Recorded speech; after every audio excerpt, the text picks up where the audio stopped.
You know what app I use on my phone more than any other app, besides the podcast app, to listen to this here podcast? I use onX. onX Maps is the most comprehensive mapping system for hunters on the market today. I use it all the time. When I was in New Mexico, I was looking at 40,000 acres of ranch that I needed to learn. I flip open onX and just start studying the map. When I'm riding trails, I put the tracking app on. It helps me get around in strange country.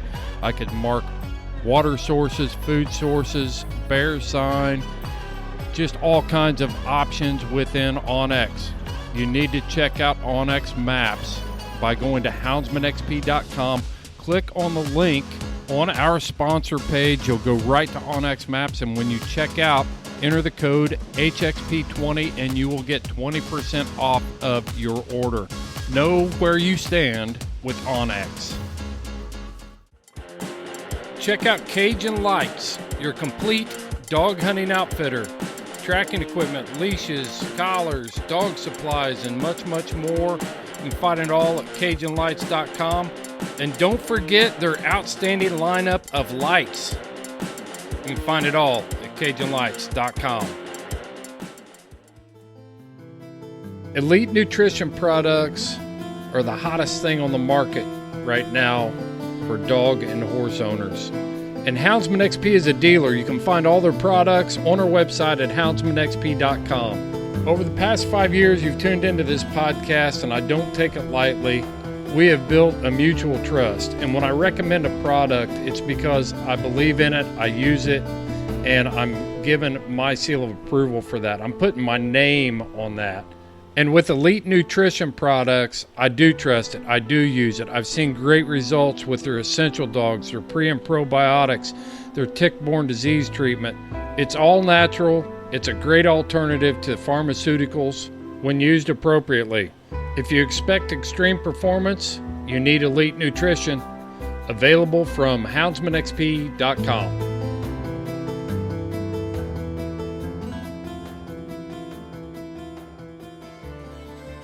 So I walk up and about 6 sage grouse take off. And they take off and I'm like, and I'm holding the jesses on my bird. And I watch and I see the sage grouse take off and I'm watching and I look down and my dog's still on point. She's locked up, so I let go of the goshawk. We rush and sure enough, there's like 3 sage grouse left. And they go up about telephone pole height, and the goss is on one, and she picks one, and she grabs it. We catch it.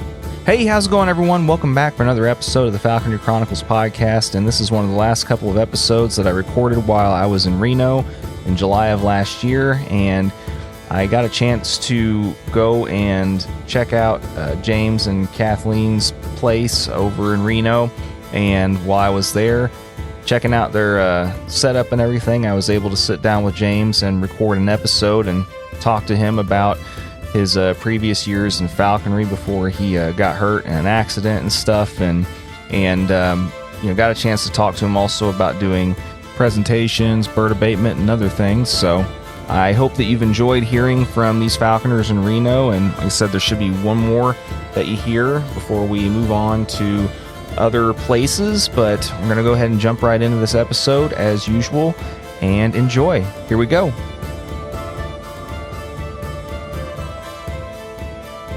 Just looking around, just kind of having a short little survey of your property and the area around here that you kind of live in. I mean, I could kind of see myself living out here. You know, it's kind of a neat little area. I mean, it's not too far from civilization, and also you've got your own little space out here and everything, so it seems kind of like a pretty cool place.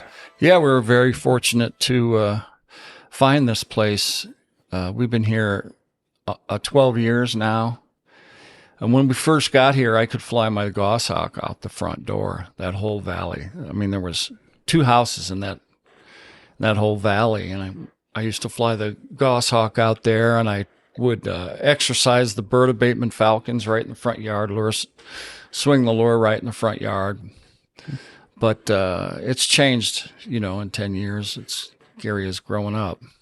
And that's not something that's ever gonna, I don't think, gonna be a common topic amongst hunters and especially falconers. Just how much land gets developed every year, how much we lose every year, and yeah, I mean, we can always talk ad nauseum and about that particular topic, and especially guys that have been doing it for a long time, like yourself. I mean, they always talk about the glory days and all that. And yeah, we still have good falconry close. I mean, we within a 10-minute drive, we still have good falconry, but I imagine that will go away someday. Yeah, probably sooner rather than later. I've caught sage grouse 10 minutes from here. I think that every hunter, and especially every falconer, is kind of dreading and waited on bated breath, so to speak, just waiting for that other shoe to fall, or another shoe to drop, so to speak, with being very limited in what we can do. Yeah, it's unfortunate. Early on, when I was affiliated with the California Hawking Club, I always thought the California Hawking Club should be teaching the falconry school, and they should run the falconry school and try to get the California Department of Fish and Game to allow the falconers to administer the test. So that was kind of my thrust when I was on the board of the California Hawking Club, because I knew sooner or later, well, I ended up starting 2 falconry schools, so I knew sooner and later, that was gonna happen. And I thought if the California Hawking Club could get on top of it and try to impress upon people the culture, the right culture for falconry, rather than the wrong culture for falconry, and so that was kind of my thrust at California Hawking Club. So, the more falconers we get, the more votes we have, and the more power we have as a group, as the NAFA and stuff like that. But the more falconers there are, the less property there is to hunt. So it's kind of a catch-22 for sure.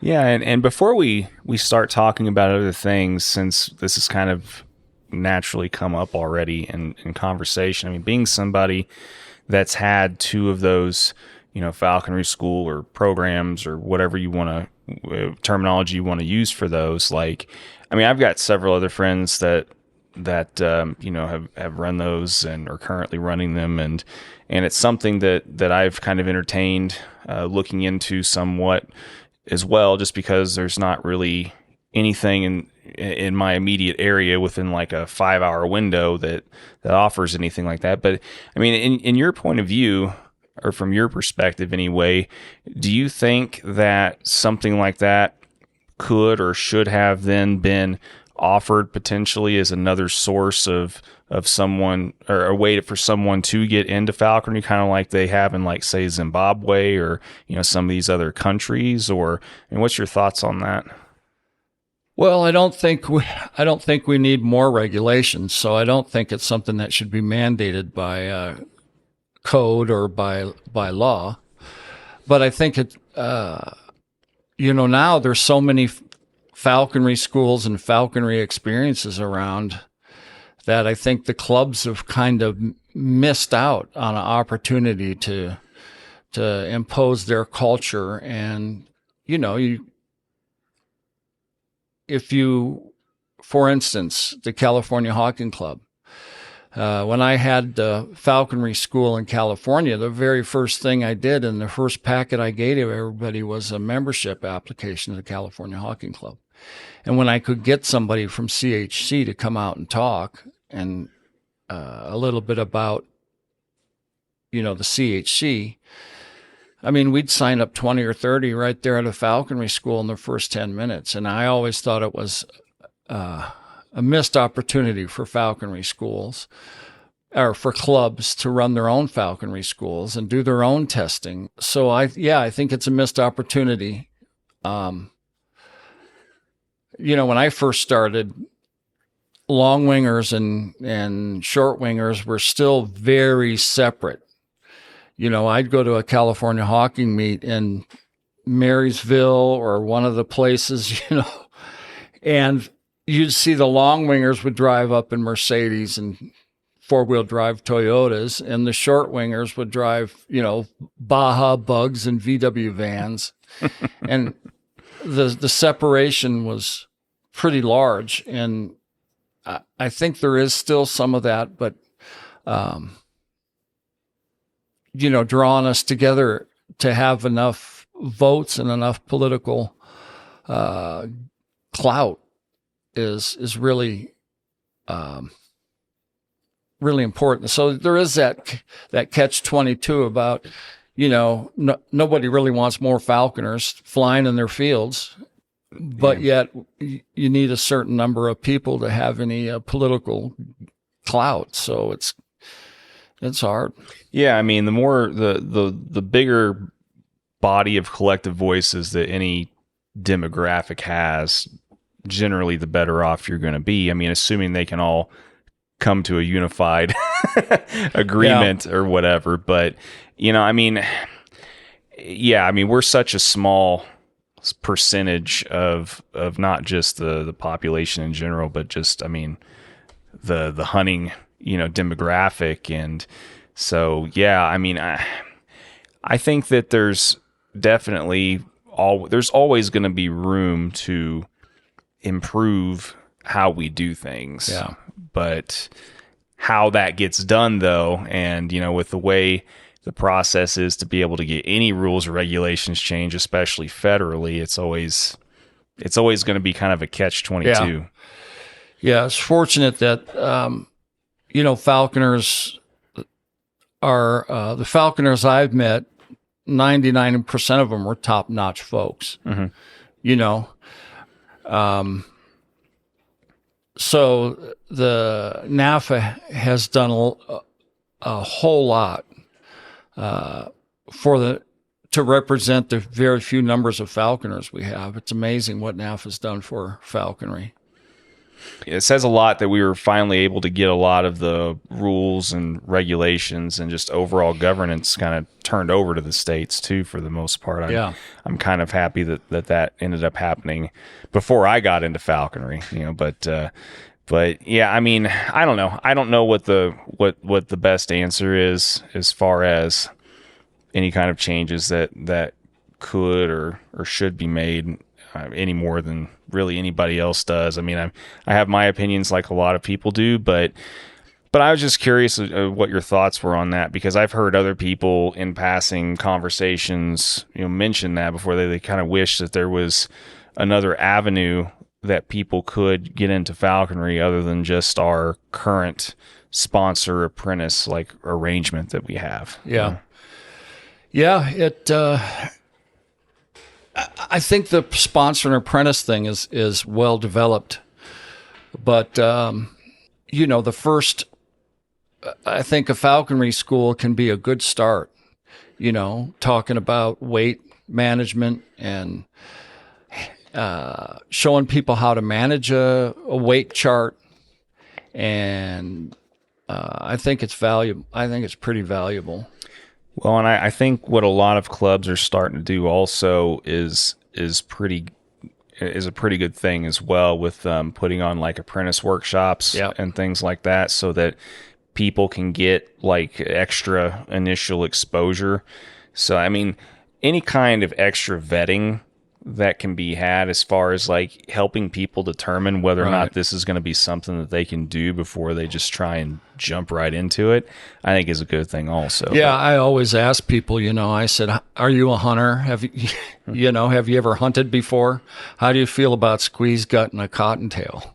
And I get a lot of people that are really attracted birds of prey and come to you and say, whoa, this falconry is really cool. I see these birds flying, and they come back to you, and that's awesome. And I say, well, that's only 10% of falconry. Falconry is catching live game in its natural habitat. And so, rabbits scream and get killed. And if you're not ready for that, then I always tell them to look up doing rehab. And maybe, I don't want to bust any enthusiasm for the love of the birds, because we need people, even if they're not falconers, we need people to go, oh yeah, I know a falconer, and he's taken me out, and we've caught game. It's so cool. I don't see how, if you can impress on people, even though they don't become falconers, maybe they'll vote favorably for falconry someday. So yeah, I always think it'd be great if clubs could. In fact, right now, I think California Hawking Club has an apprentice weekend. I think they're teaching some stuff. So yeah, more and more clubs are starting to kind of adopt some kind of like whether program, workshop, whatever, just to offer to people, and also use that as another bridge to increase, if not just their outright membership, then their associate membership and things like that. So for sure. And anything to raise awareness and help prepare people, mentally for for what they think might be something that they want to do, but then it turns out they really don't. Yeah, it's a lot of work, and it is a hunting sport. So that's one of the first things I impress upon somebody, but I don't want to bust their enthusiasm, so I try to send them into a rehab. So that's, a lot of people are attracted to the, it's visually beautiful, but how many people want to have manning a red tail in your living room kind of deal? Yeah, and I shouldn't come off like the goal is to try and turn people off, but like, because in reality it's not. But the goal is just to make sure that people are well informed and well educated. Yeah, I didn't think that's what you were saying. Yeah. But I mean a rehab type situation, or even something similar, is always a good way for people to at least get some hands-on experience with birds and learn a little bit about some of the basics and the husbandry and everything else. And there's been multiple falconers that I've known that have gotten into it through that method. Yeah. So. Yeah. I at the falconry school, we get a lot of people who they get to handle the Harris hawk, and they fly the Harris hawk to and from their fist and stuff. And that's all that's really, it fills them up, Early on, I had a biologist, and she was a duck biologist, and she was doing a study on ducks in Alaska. And I said, wow, you must spend a lot of time in Alaska and, with big nets, netting ducks and doing all this. And I think it was a digestive something she was doing. And she said, no, I've never handled a duck before. And I was like, what? You're a biologist and you're doing a 5-year study about duck digestion, and you've never had one in your hand? How do you do that? And she says, well, we just, we use the samples that are taken by other people in the field, and it's all in a microscope. So we get people like that too. A lot of birders want to be able to tell a hawk from a falcon and, see the bird fly. And so, mostly it's positive for falconry, I think. A falconry school or a education program or an adventure kind of deal. Sure. Yeah. I mean, I think that everything kind of has a place, and, as long as people are well informed in what they're actually being shown, what it really is. The feds they're really tight with us. Mm-hmm. They don't, even more since the Department of Agriculture started kind of getting involved. Yeah.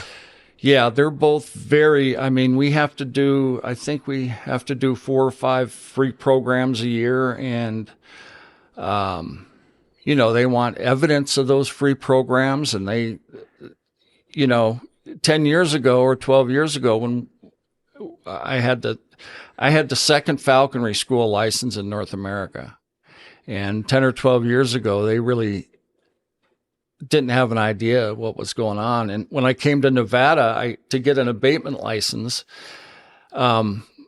and have the exotics, we helped them design the program. And they said, well, what we'll do is since you're going to do abatement and there's a possibility you'll kill non-protected birds, we're going to give you a collection permit.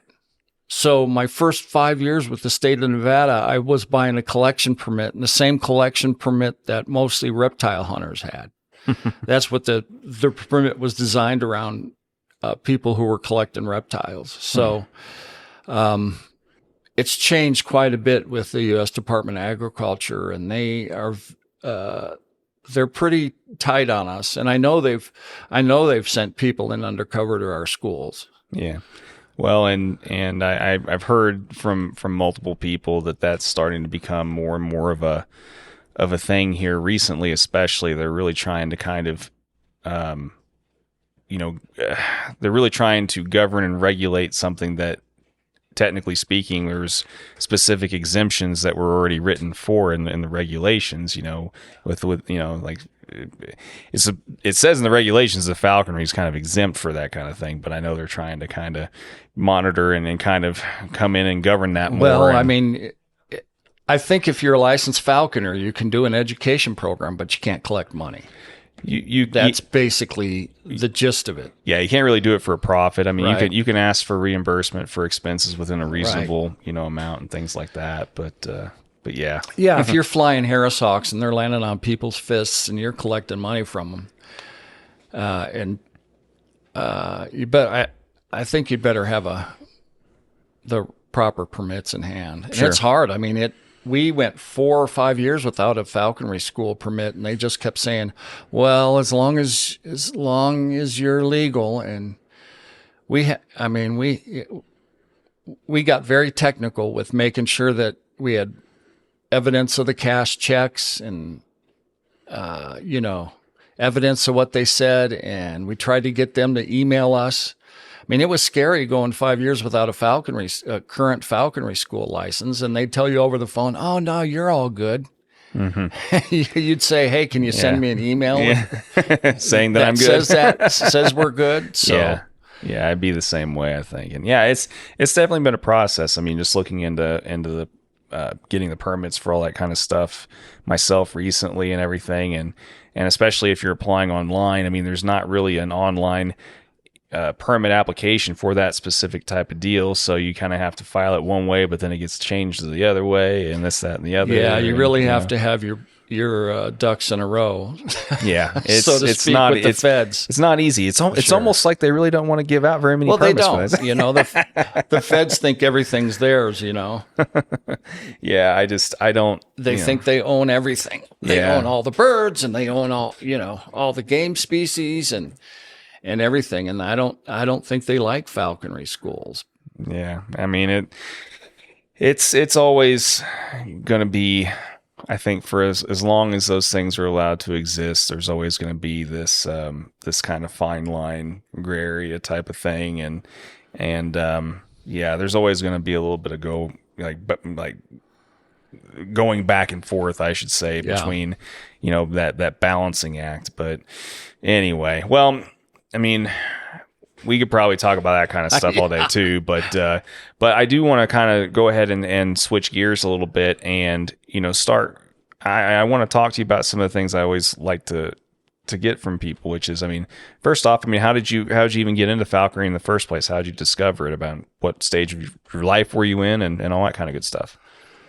Well, in my second year of fourth grade, I call it my senior year of fourth grade, I had a lot of trouble with reading and comprehension. And my fourth grade teacher, who kept me back 1 year, and then I had him for the second year, so I had him in 2 years of fourth grade.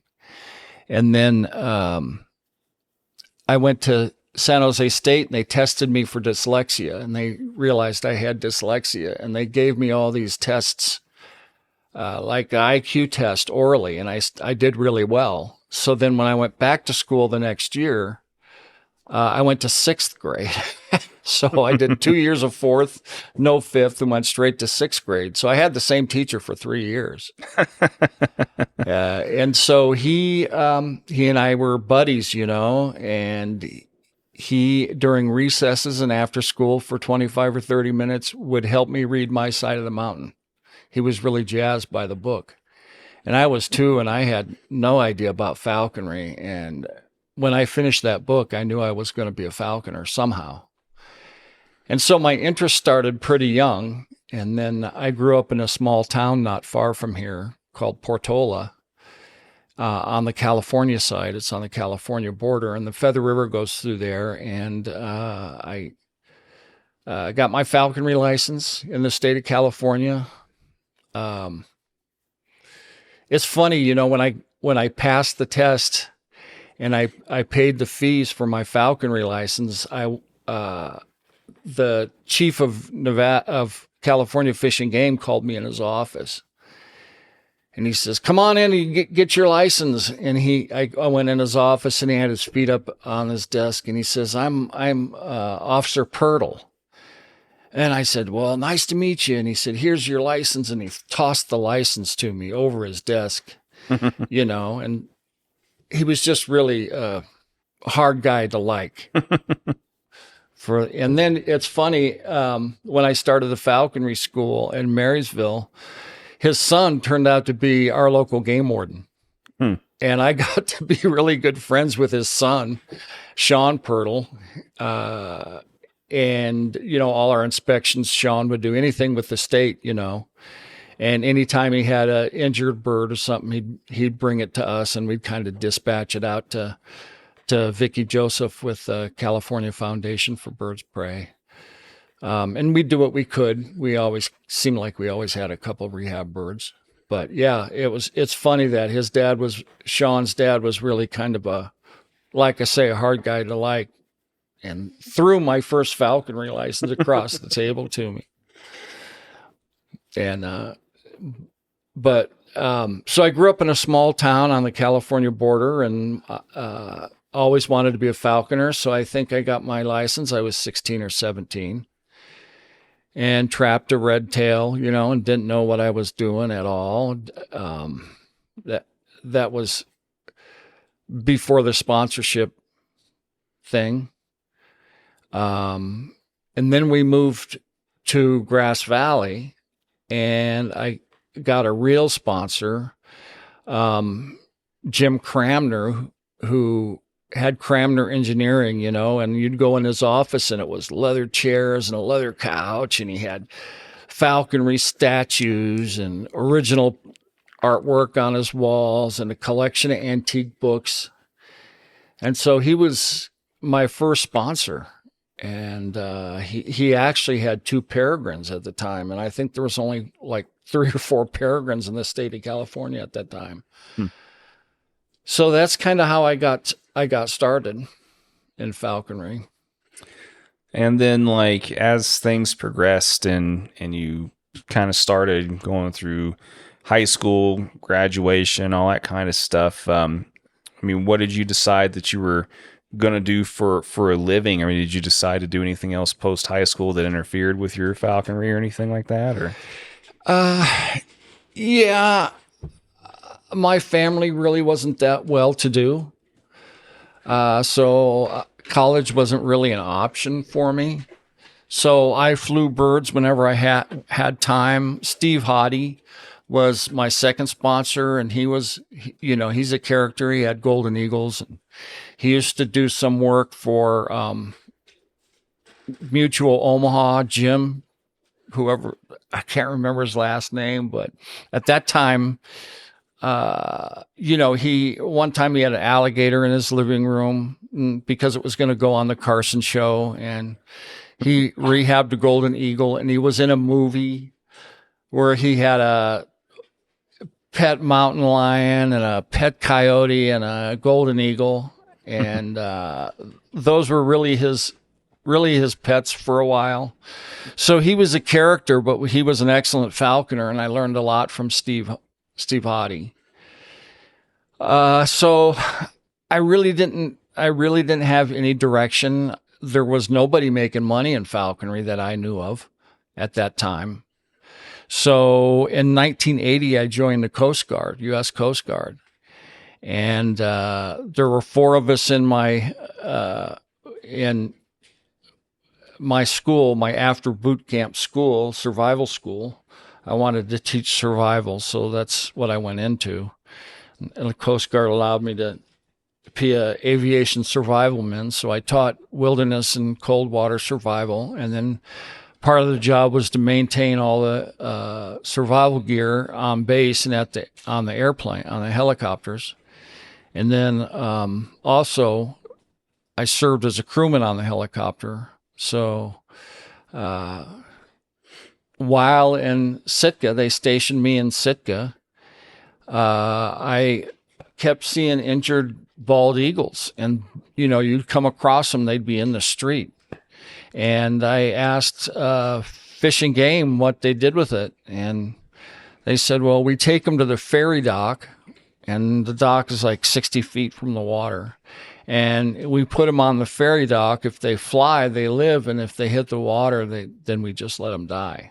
And that was a protocol from both the state and the Fish and Wildlife Service, at least in Sitka at the time.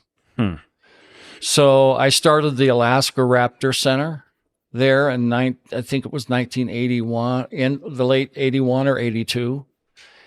And formed a nonprofit for it, and it still operates today. I was the executive director for 8 years while I was in Alaska.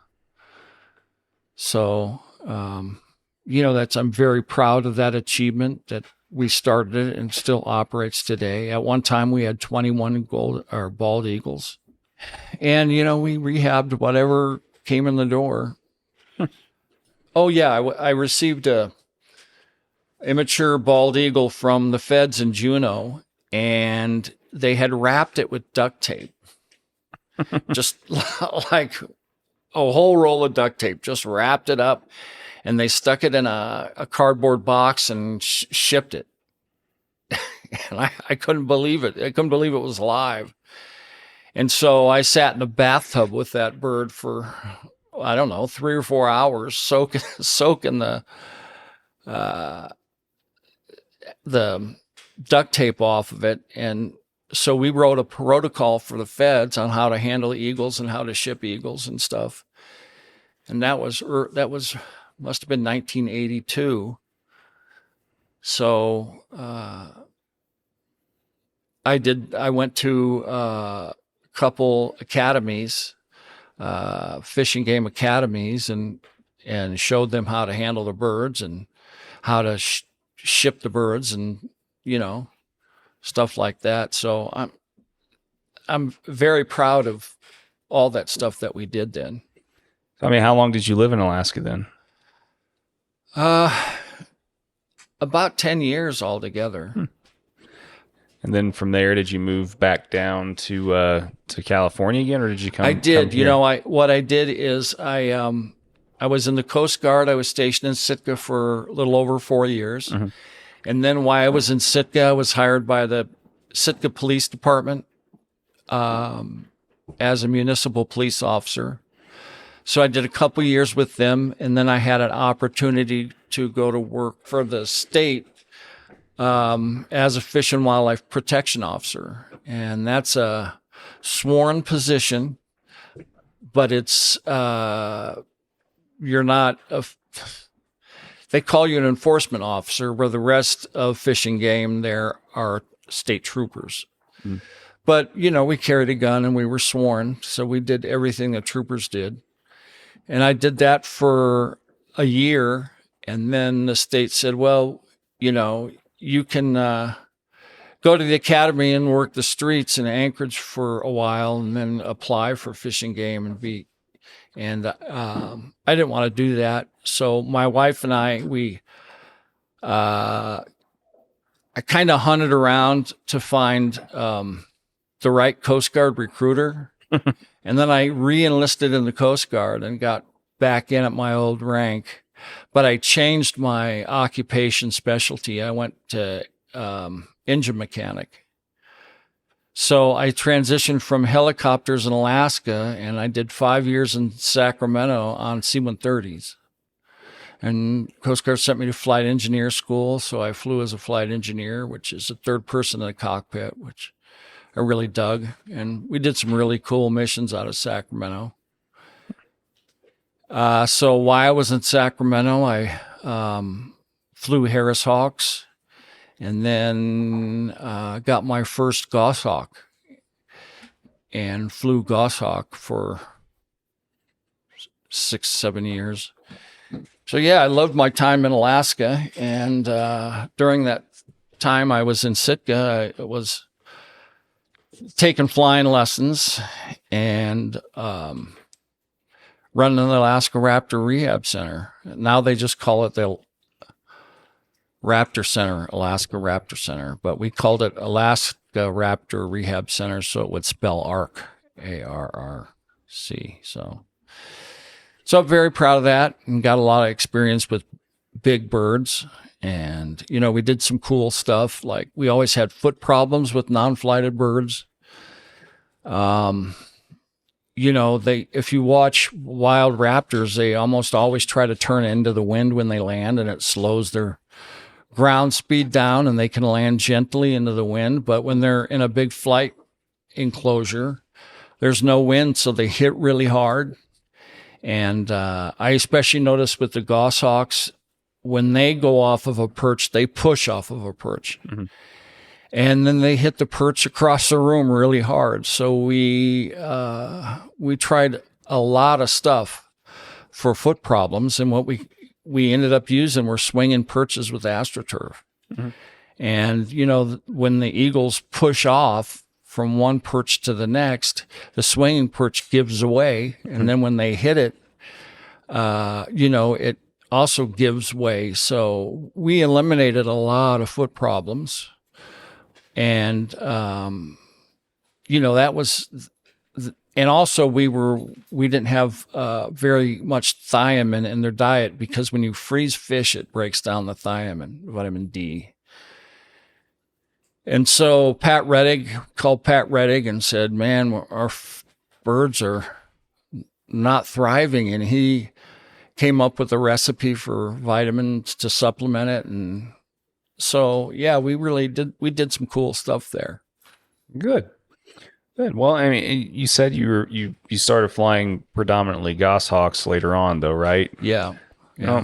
Was it mainly, you know, like native, like North American birds, or did you fly? Did you fly also like, you know, Finnish or Russian or anything? Well, at that time, there was nobody important that I knew of mm-hmm. importing Finnish birds. I had a falconry book. I think it's a Mavro Gorodato book. Mm-hmm. That shows a Finnish goshawk, and you know, that I used to look at the pictures in that book all the time, and I said someday I'll fly a big goshawk like that. But no, I flew North American goshawks, and I was really fortunate at that time. Mather Air Force Base was still an active Air Force base. And because I was a Coast Guard aviator, I could get on there, and we'd go on to Mather Air Force Base. There was a lot of acreage that was feral acreage, and it was right next to the golf course there. And so, I was really lucky in California because I had a lot of game there. We caught pheasants and cottontails and jackrabbits, and you know, you could catch 2 or 3 with your Harris Hawk and catch a couple with your Goshawk. It was a really great place to get a bird started. I started a lot of birds for guys there. So I flew there for a long time. I could get guests on there, and we just did some great flying there on Mather. And I also flew on McClellan.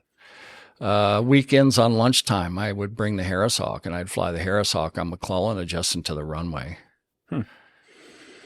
Very cool. Yeah, no, I mean, that sounds like another story that, especially us newer, falconers, always hear another example of how there's these lush areas with lots of game and, and everything else. And just, had all access to all this different stuff. You could fly 20 birds and still, be able to catch, 5 head of game with each of them, Yeah.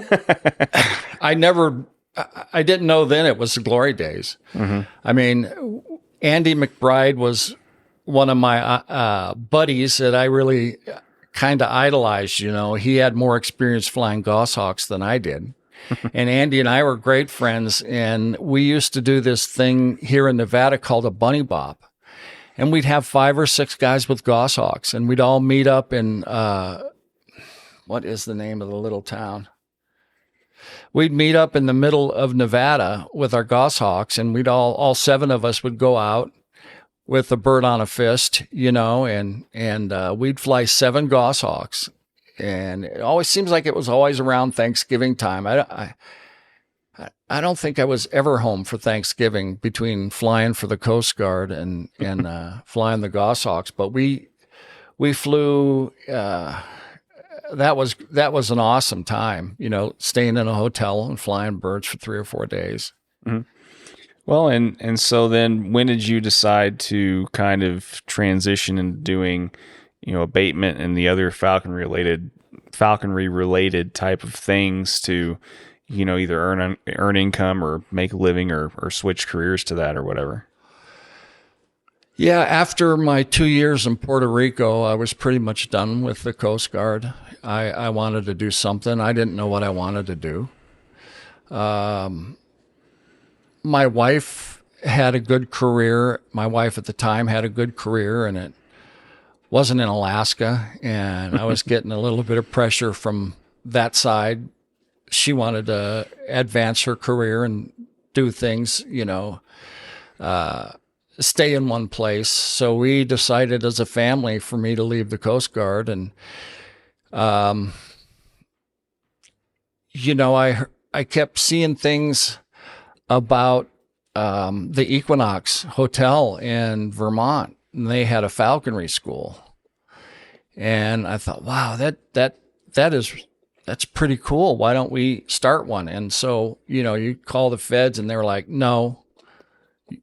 At that time, it was a weird time because on the East Coast, guys were flying Barbary falcons for abatement. And we were all using exotics. We weren't flying any native birds. And so I couldn't figure out how one district of Fish and Wildlife Service would have one rules. Like on the East Coast, they called the Barbary falcon a separate species from the peregrine. And on the West Coast, they called it a subspecies of peregrine. So they didn't want you flying Barbary falcons on the West Coast for abatement. Mm. But some of us did it anyway and kind of pushed it. And the feds threatened us a bunch of times about flying Barbary falcons.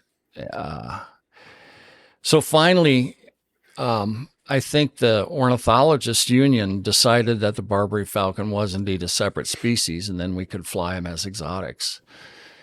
So the abatement in the falconry school kind of happened at the same time.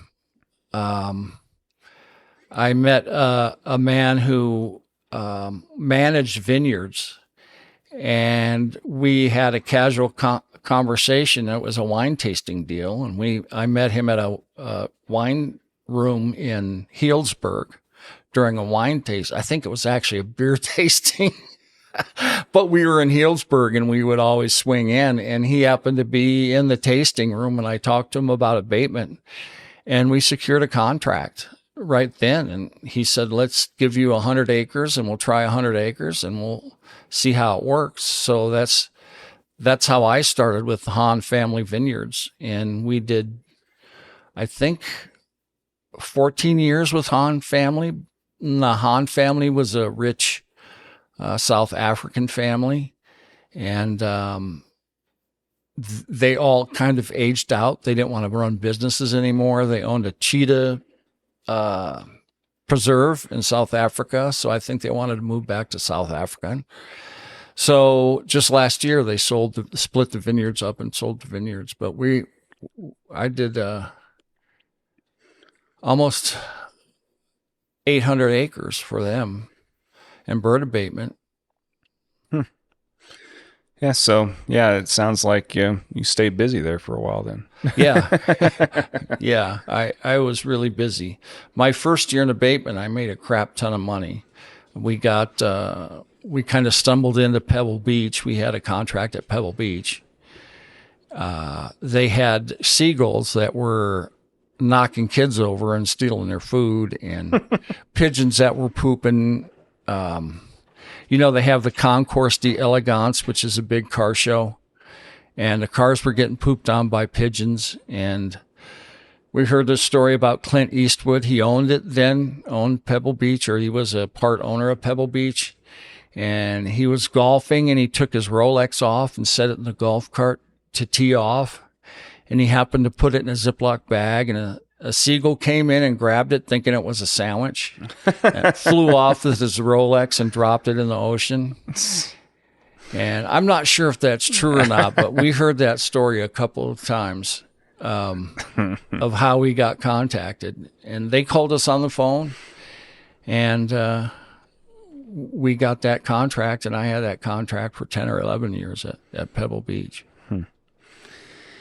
Well, I'm glad that you were able to kind of transition into using, another passion and make a living and stuff after your time in Alaska and then, Coast Guard and everything else. I mean, that it seems like, I'm always envious of people that can kind of transition and make that work, for them. And it's something that I'm still trying to figure out how to do for myself. But I can tell you abatement is hard work. Yeah. I mean, you're basically a migrant farm worker. Yeah.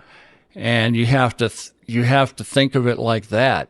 Living in a trailer close to the vineyards or cherries or blueberries or whatever, and you're flying birds in hazardous conditions.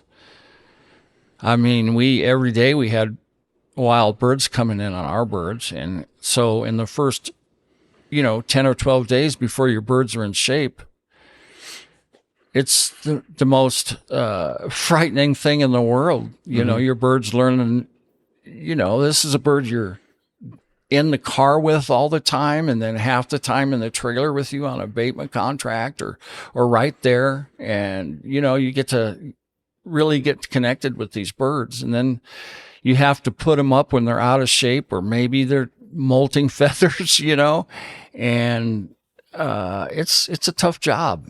It's flying birds in 100-degree heat, just praying for the heat to break. And, when you're not actively flying birds, you're checking the vineyards and looking at bird damage and communicating with the vineyard manager. And he's always up your butt, telling you how you're missing damage around the edges. We got lots of damage around the edges, Mm-hmm. And so you're trying to fly riparian habitat, with all kinds of different species, coyotes eating the grapes and roadrunners eating the grapes.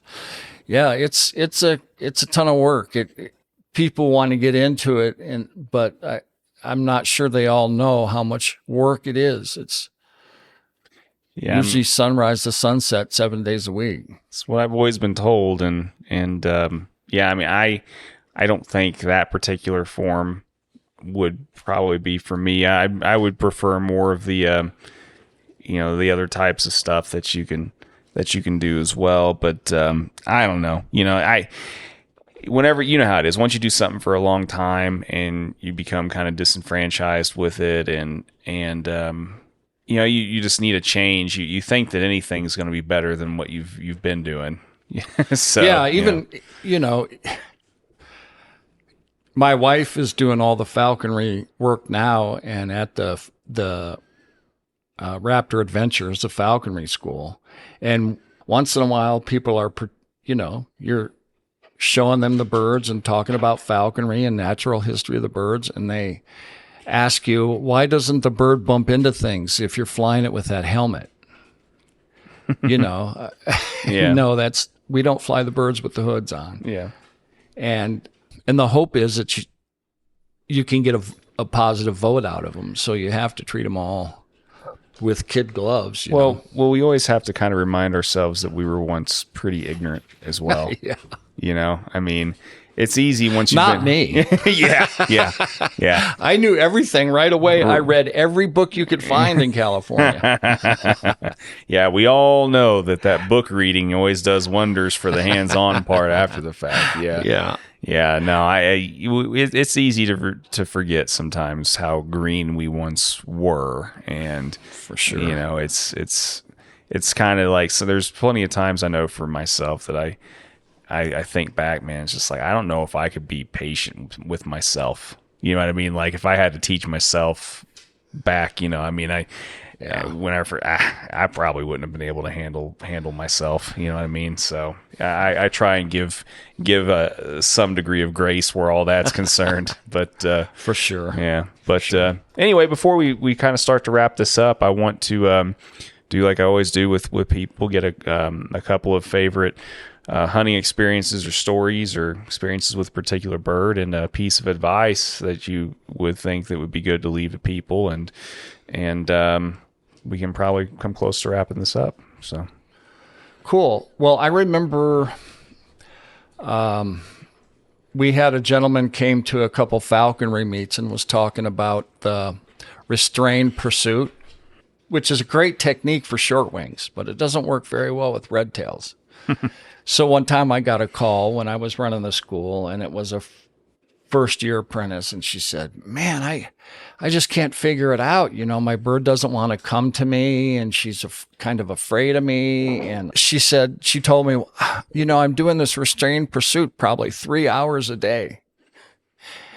And I said, well, there's another technique that you should try. It's called the release pursuit. And she went, what? And I was like, get that bird out hunting, and get that bird flying free and hunt.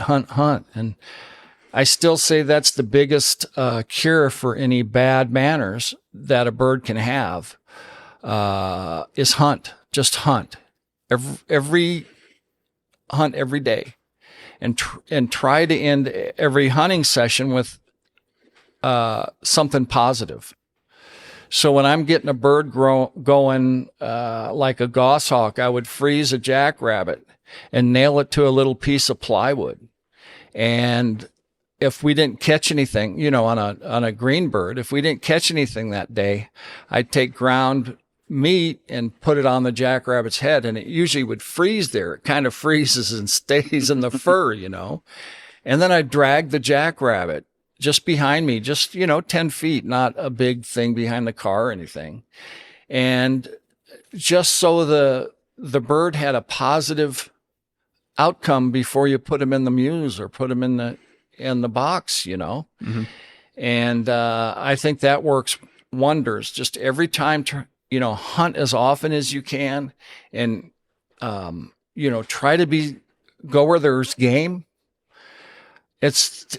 I know people want to get out with their birds and go hunt, but you got to find game and go where there's game, where they have an opportunity to miss or get kicked or whatever it is, mm-hmm. and then finish it up with something positive.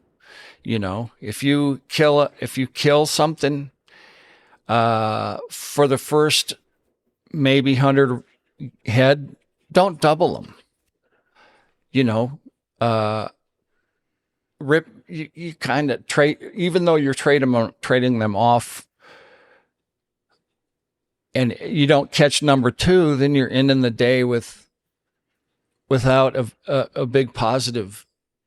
So that's kind of my rule is, hunting cures bad habits. You might get some more bad habits. I have plenty of scars on my hands from goshawks because I get impatient and go in and rip them off or something. But my rule for someone starting out is find game. And if you don't have rabbits, fly small birds. God, I had a Terzo Aplomato that some of the best flights I ever saw was him chasing dragonflies. And he would chase dragonfly and go through the whole thing and catch one and carry it, fly around and catch another. And he'd have a dragonfly in each fist and still chasing dragonflies and, eating them as he flew. So, fly where you have game. Okay. Well, and yeah, that's good advice. And we'll go ahead and count that as your advice and stuff, but still need to get that like memorable hunting story from you, and then we can call it good.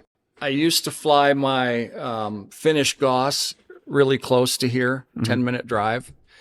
And I got up in the morning and there was like knee-high snow, and it was cold. It was maybe zero, very cold, maybe 10 degrees. I don't remember, but it was fresh snow up to my knees.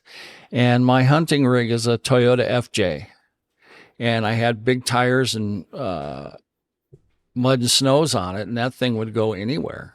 And so I did first tracks to the field.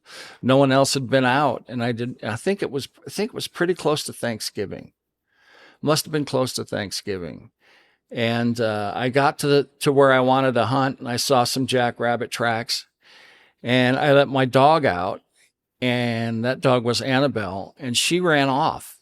I just, I wasn't paying any attention. Usually she'd stay close and wait for the goss to get out, Mm-hmm.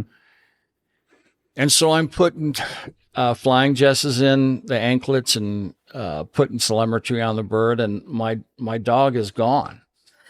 She never does it. So I'm hollering. I'm on the roof of the FJ hollering for her, and she comes back, and she's completely, her feet has got these snowballs on her, and she's like exhausted, And I was like, what is your deal? So I figured, well, we'll hunt for a while, and I'll have to take her back and thaw her out.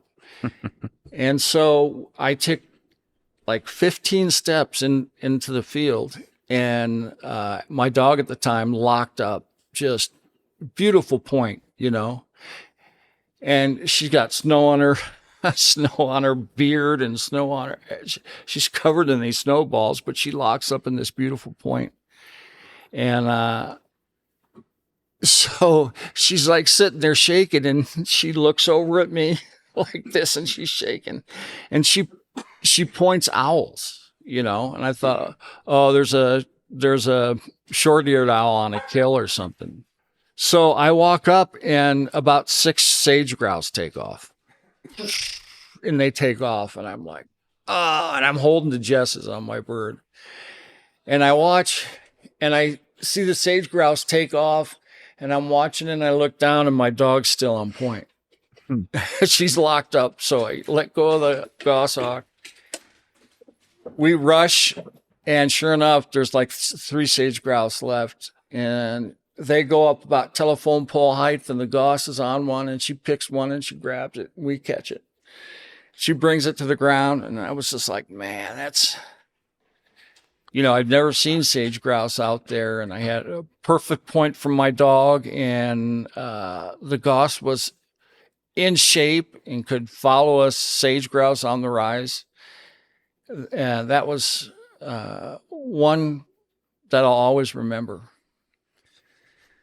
Yeah, no, that's about as good as it can get, I think, as far as sage grouse flight, and doesn't matter if it's a bigger falcon or a goshawk or whatever. I mean, whenever you can have a memory like that, it's kind of hard to top that again, for sure. Yeah, Andy McBride used to fly a Terzo North American, and I have some great memories flying ducks with him, wood ducks on creeks, and he's the one that taught me how to fly goshawks. Yeah, everybody kind of has, for the most part, I think most people, I should say, not everybody, but most people, I think, have at least one person that has helped them along the way with either a certain species or whatever, and has been really impactful in that way. But But yeah, no, that's good stuff. We can go ahead and probably call it good here shortly. But I mean, you mentioning that did remind me to ask you about one other thing. Like, so, I mean, using dogs in falconry, what's been your favorite breed to use, just out of curiosity also, before we wrap this up? So I've always liked the Griffons, wire hair pointed Griffon. I'm a short wing guy. I flew long wings for abatement, but I probably haven't caught 10 head of game, not during abatement. I mean, sport flying with the long wing. Even though, like, I'm surrounded by some of the best long wingers, Martin Stainsney and Dave Jameson are, Martin's house is a 9-iron from here. But I've always kind of been a short wing guy.